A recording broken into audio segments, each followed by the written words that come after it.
to switch to briefly another story that we've been following here at Court TV, the Phony funeral home trial. And that one is continuing in Ohio. We are streaming it online for those who are interested. Now, defendant Shante Harden is facing 44 counts, which include abuse of a corpse and performing the duties of a funeral director without a license. Now, remember, this is a bench trial, meaning there is no jury, and the judge will make the final decision of Harden's guilt on these charges. Now, on Friday, the state rested their case, and today, court is dark. The defense is expected to start their case when court is back in session tomorrow. And we're going to be bringing you live court action in Hardin on Thursday and Friday of this week, as we do anticipate the defendant may take the stand. But Court TV legal correspondent Julia Dene has more on this case. Nothing can be more difficult than losing a family member.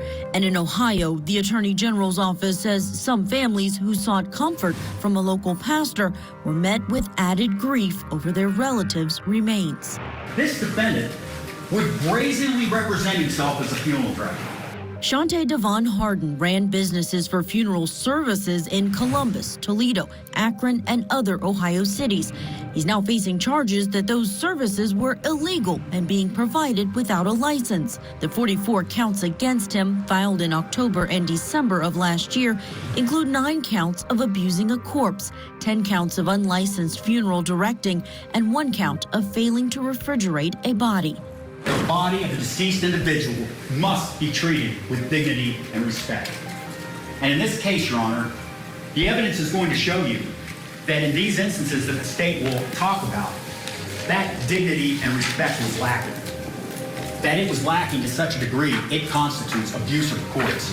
That the defendant would deliver bodies to churches or whatever, and in at least the situation the state will present to the court, it was nestled in the back of an old painter's van amid the paint cans. The state of the body was such, it was so decomposed that the stench of death was so bad that the worker at the cemetery got violently ill. The Ohio Attorney General investigated Harden starting in 2019, looking into businesses that were located in multiple counties. These accusations in Toledo are the first to go forward. But months before this case would go to trial, another discovery in Harden's church drew national attention. A disturbing discovery at a local church. Investigators say they recovered the cremated human remains of dozens of people inside a closed-up Akron church. In January of this year, authorities seized what appeared to be the abandoned cremated remains of 89 people. There's significant health issues, significant dignity issues. This is not just a regulatory issue. Some of the things we're seeing there are just not right. Harden denies being responsible for those remains. He says they belong to a now deceased former funeral director. That investigation is still ongoing. The family, having just lost a loved one, suddenly is confronted with having to come up with $10,000 to $12,000. But you have to get somebody buried, cremated, however you want it done. And they would come to Sean and talk to him about what their options were. And he would try to help them. In this current case, Harden's attorney says his client wanted to support people through an expensive process and never claimed to be an actual funeral director. What's the advantage to Mr. Harden of having bodies in his possession not disposed of? None. He can go out and put that body on the tarmac in the parking lot, and he's not committed an offense under the laws of Ohio.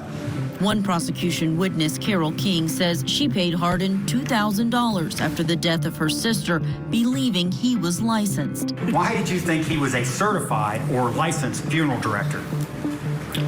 Well, because he had said that he graduated mortuary school from Pittsburgh sometime before my sister even passed. The director of Ohio's Board of Embalmers and Funeral Directors hopes the outcome will be one that protects consumers. We want to make sure this is remedied and handled in a very expedient and appropriate way for what has happened. Now, before the state rested their case, they called the inspector for the Ohio Board of Embalmers and Funeral Directors, and he testified to the standards of treatment for bodies at funeral homes. An individual passes away. Is there any kind of requirement to refrigerate the body, let's say before it becomes embalmed? Generally speaking, it wouldn't hurt to embalm or refrigerate the body before embalmment, because that helps inhibit the decomposition process. Is that a requirement? The only requirement for the refrigeration of bodies is the 48-hour rule, where the body needs to be embalmed or refrigerated within 48 hours of the funeral home receiving the remains. Because sometimes the funeral home doesn't receive the remains immediately after death. Once a body's been embalmed, can you just store that body anywhere? No. Obviously, you need to treat the body with dignity and respect. All right, criminal defense attorneys Franz Borghardt and Marie Pereira are still with me. And Franz, I'll start with you. The big question is, obviously, is will Hardin take the stand? Should he take the stand? Well, whether he should or not, it would be my sound legal advice for him not to, because this is a case where they're arguing a legal exception to a licensing system. That being said, everything I have come to observe about this individual, he is absolutely going to take the stand.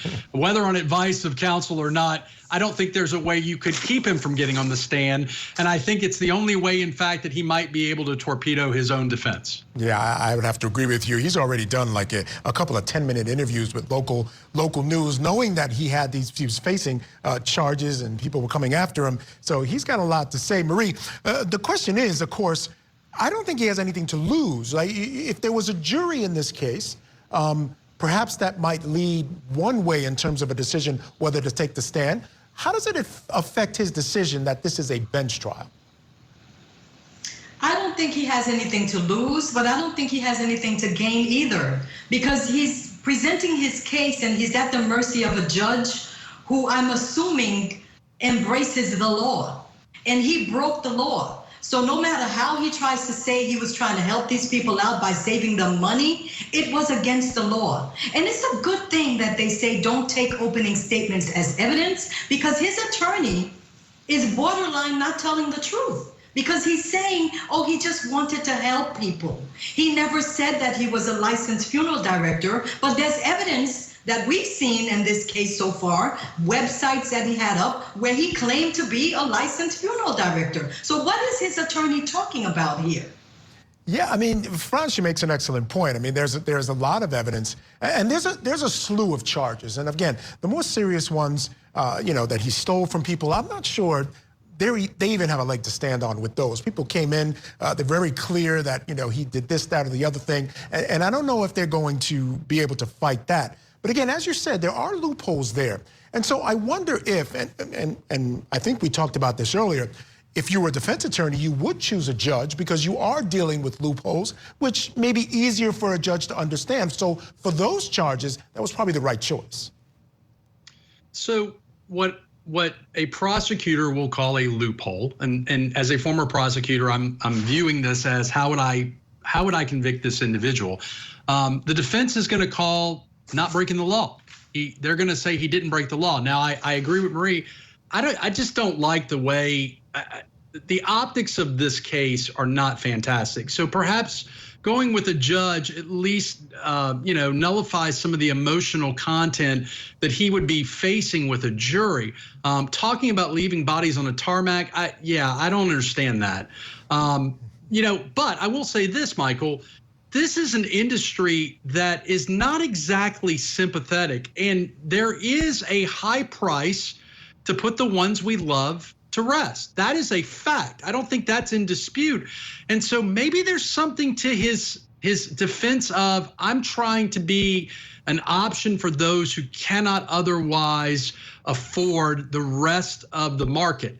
Now, Does the judge buy that? Does the judge say, well, maybe technically you didn't break the law and yeah, you didn't optically, morally, ethically, you're not a great person, but you're not maybe acting illegally? That is absolutely why I would waive a jury and go with a judge trial if in fact there is a legal basis to argue that. Yeah, I'd have to agree with you. I think his little argument there that he was helping folks, I think there maybe is some truth to that, because you're absolutely right. There's a lot of people in this country who cannot afford to bury their loved ones the way, with traditional costs. And he did have an interesting way of going about it. I think things just got out of hand for him at some point, and we'll see how it turns out.